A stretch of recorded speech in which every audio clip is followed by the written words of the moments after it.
So in order to see why I cannot, we need to make a key distinction here. This is the next part. We'll move this right on. What are people responding to with Chip? Say his attitude. What else might you say? Mindset. His way of seeing things, right? Seeing himself, seeing the world. Okay? So let's make this distinction. This is pretty critical. Mindset is how I see things. Anything. Okay? So opportunities, challenges, people, circumstances, whatever it might be. And we've now kind of gone through, again, we're building these foundational blocks to get up to a place where we can start playing with this stuff. Okay? There are two different mindsets, two different ways that you can approach things. We have an outward mindset and we have an inward mindset. And again, just by way of a reminder, an outward mindset means what? What am I focused on with an outward mindset? Mission, the objectives. Our collective mission and objectives, right? And an inward mindset, I'm focused on what? My own mission, my own objectives. Right, right. So looking back at this, Chip's mindset was which one? Inward, right? Okay. Now you can see why when I'm talking to the Air Force, who's managing the Air Force, you can see a begrudging respect toward Chip. Hey, I can count on that guy. He's getting the job done. He's focused inward. What we're going to see, there's more to it than that. There's collateral damage. There's all kinds of other things that are taking place. But here, just for now, we want you to see, again, mindset is one thing, behavior is the other. Behavior is what I do, and you can do anything with either of these mindsets. So I can report, I can fire, I can hold a meeting, I can compliment, I can lead, I can hire, I can do all of those things with one of those two mindsets. I can implement a soft skill with an inward or an outward mindset, and I can implement a hard skill with an inward and an outward mindset. So this whole notion of soft skills versus hard skills, even that is just talking about surface level behavior things. Okay? So we're just trying a distinction here. Behavior and mindset are two very different things. Okay? This is where our review does most of their work. Now I'm going to put these triangles up here. Okay? These triangles represent these behaviors. They represent the things that we do. So even when outward behaviors are the same, the focus and motivation in each mindset is different. Okay, so these are reversed. Because when I'm inward mindset, my behaviors are done with an inward mindset. I'm focused on me. When I'm an outward mindset, my triangle is pointed outward. Okay? I'm focused on our objectives, our mission. And so we're kind of beginning to build some symbols here that will help us throughout the rest of the day. Okay? All right. Now, you suppose that others might respond differently to us depending on our mindset. Using Chip as an example. Okay. Even those behaviors were probably great, he's getting the job done. Oftentimes, more often than not, it's our mindset that people are responding to. It's their mindset that people are feeling. No matter what the words are and the behaviors that are coming out of it, the mindset is what's resonating with them, right? Now, I want you to think of this for just a second. Think of a time when someone corrected you from an outward mindset. In other words, what I'm asking there is to think of a time where you were corrected by somebody, but that individual had an outward mindset. Okay? Just try and think of something in your head. If you've had that experience, I'll share a quick one with you. I had a boss, it was one of my first bosses. This was before I went back to school, in between undergrad and graduate school. And it was an insurance firm. And he was about to retire. He should have retired 20 years earlier. We all thought he was 90 years old. He was the most socially awkward. He did not have any of the slick skills of a modern manager at all. And when he'd correct us, it was blunt and direct, and there was no couching it in the right language and the tone. And yet you never felt anything but absolute love from him. And when he would say, you didn't change this and do this, I'd always do it in a heartbeat, and I was grateful for it. And I could never figure it out. This guy's just, everything about him is clumsy and awkward, and he's not saying the right things. He's not saying, Dave, you are good at 500 things. I just want to talk to you about this one tiny thing. There was none of that. And yet I found myself, and it was years later that I realized that he has this deep and abiding actual love and respect for everybody around him. And he saw me as a peer despite all of his experience. And that radiated. That was coming through. No matter what he was saying, I was responding to his mindset. When if you were to record him or see what he said on paper, you'd be like, you guy's a jerk. It was always a strange thing. Have any of you ever been corrected by somebody with an outward mindset before? Had a similar type of an experience?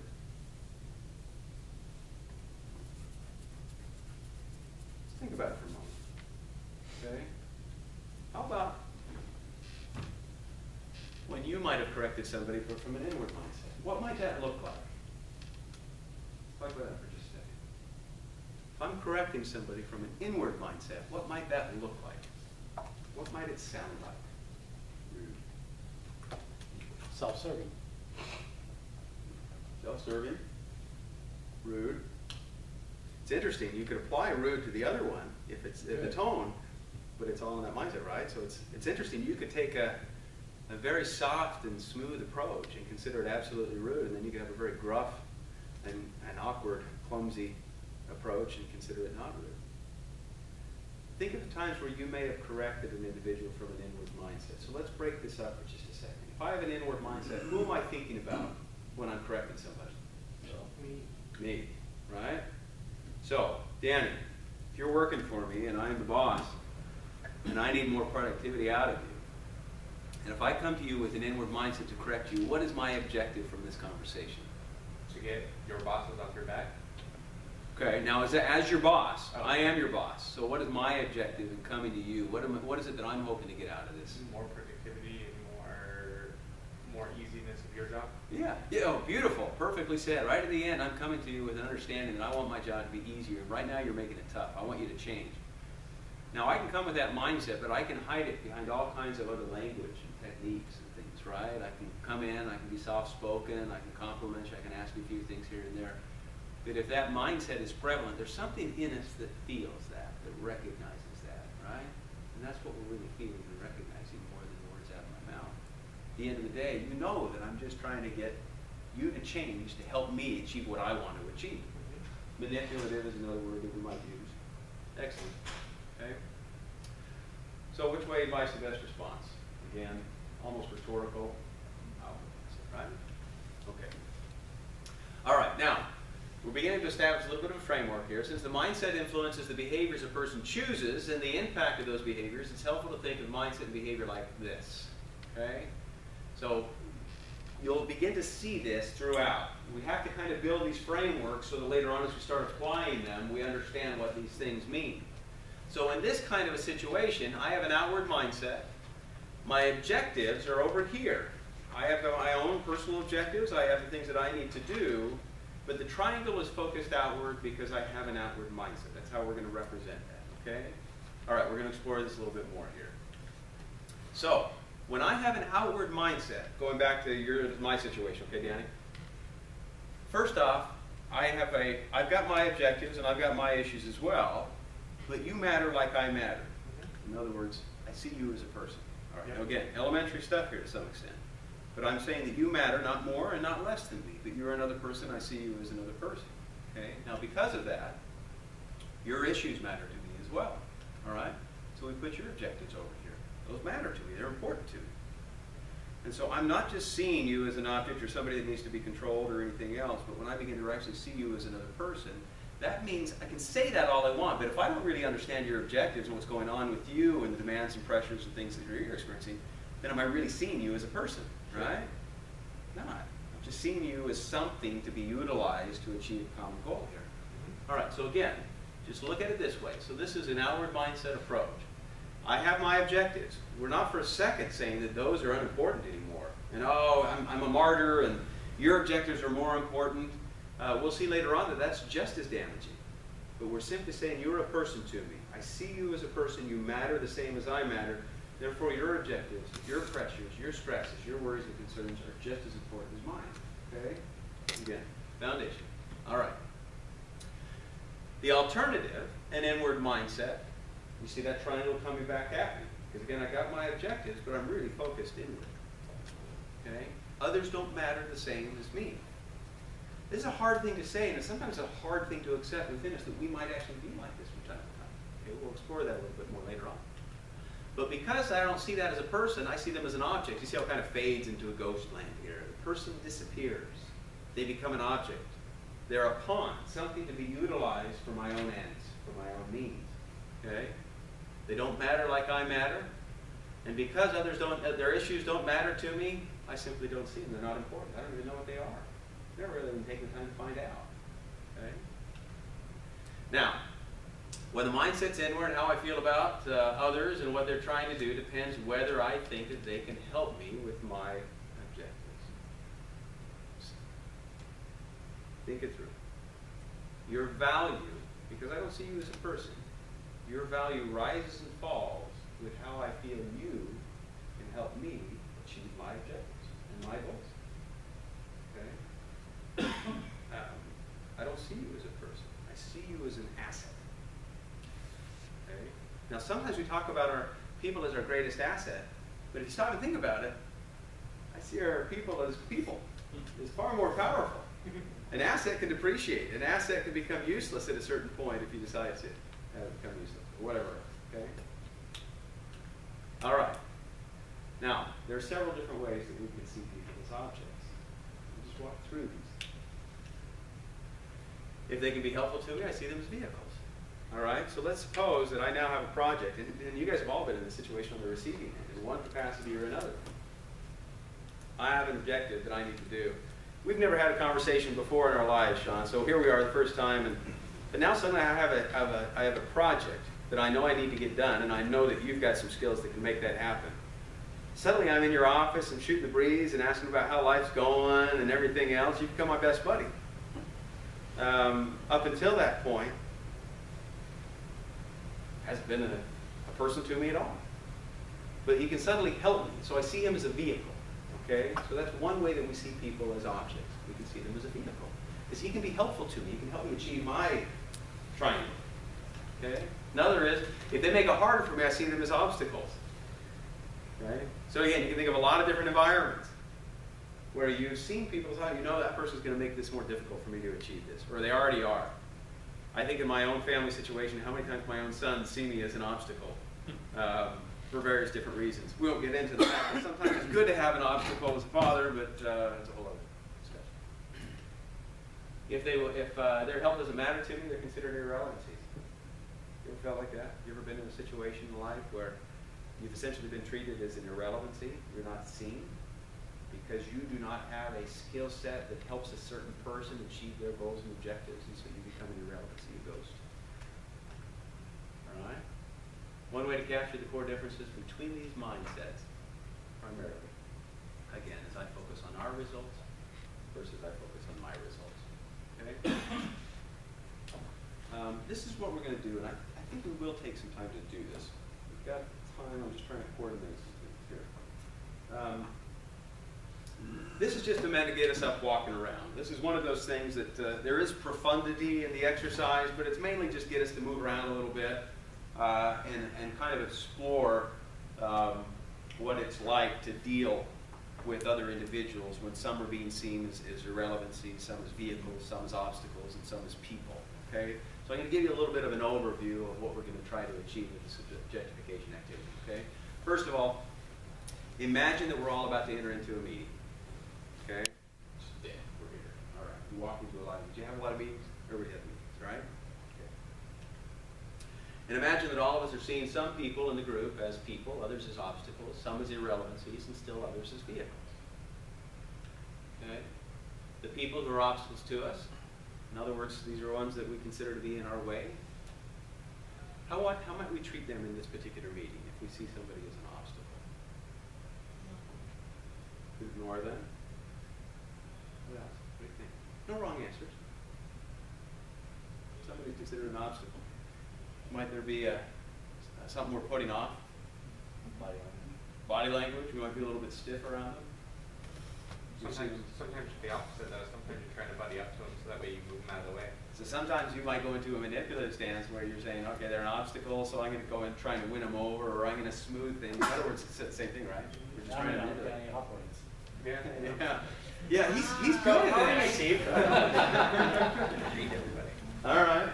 What else? How might we treat somebody that's an obstacle, that we see as an obstacle to us achieving our objectives? Yes, almost combative potentially, right? We know before a word comes out of their mouth, we already know we're gonna go at it from the beginning. And sometimes we get ourselves in a situation where we're seeing somebody as an obstacle, where the first thing out of their mouth, we automatically layer it with that conflict, right? Even though they might come and surprise us with, "Hey, how's it going?" What do you mean by that? What are they getting at? What is he saying, right? All right. People who are irrelevant to us, in what ways might we treat them? They're irrelevant.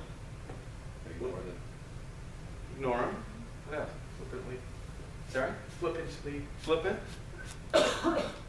As the meeting goes on, how might they be treated?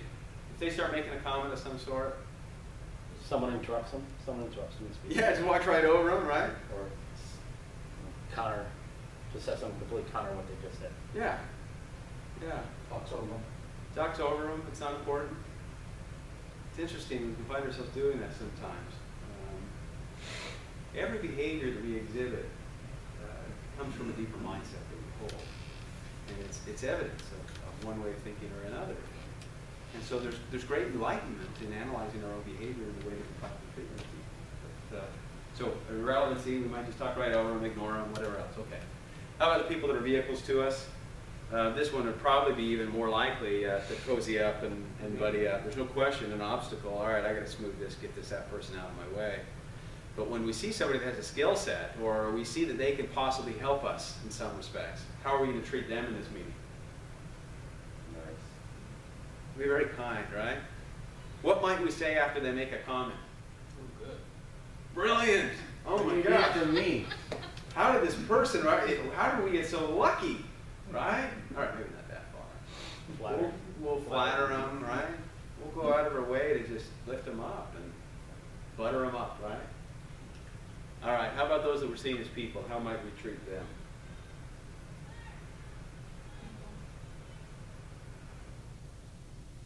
Yeah. Concern. It's a different thing, isn't it? It's a little bit deeper. They matter like we matter, their issues matter like we matter. Just decent human respect. We treat them the way that we want to be treated. Pretty novel idea, right? That's not biblical. Really is. It really is. Go back to the golden rule. It's incredible what we can do. All right, so let's do this. What we're going to do, actually, I might not have changed these. Yeah, I'm going to change this a little bit.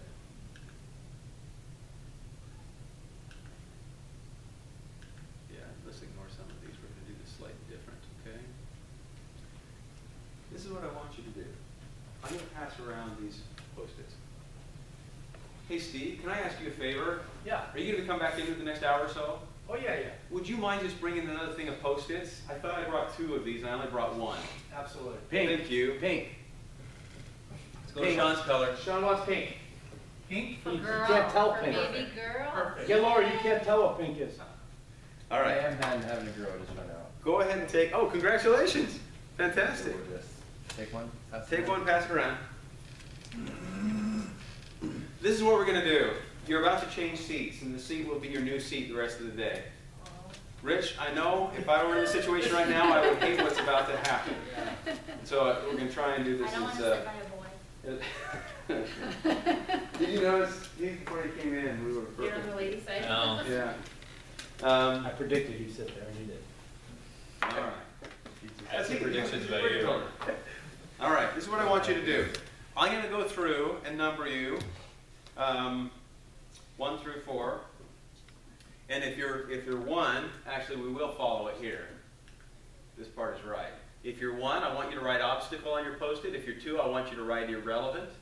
If you're 3, I want you to write vehicle. And if you're 4, I want you to write person. Okay? All right. I know this sounds cheesy. Just go with it for a minute here. Okay, bring it all together. All right, so we're going to start 1, 2, 3, 4. 1, 2, 3, 4, 1. Okay? All right, now go ahead and write there what you are. And then you're going to need to post that on you, or at least hold it as we go through this so that everybody can see that. Okay? I'm a person. Here is what we're going to do. Here's what we're going to do. Yes. This is what we're going to do. Nobody cares. Oh, wait. Wrong way. As what we're going to do now is we're actually going to stand up, and here are the 2 rules. They're very simple. Everybody needs to sit in a different chair than they're sitting in now. Okay? And everybody needs to have a chair. That's it. You know, don't move anywhere yet. And so in a moment, we'll have you stand up, and all I want you to do is, first of all, I want you to think in advance of the chair that you want, and have it in mind. Okay? Everybody got a chair?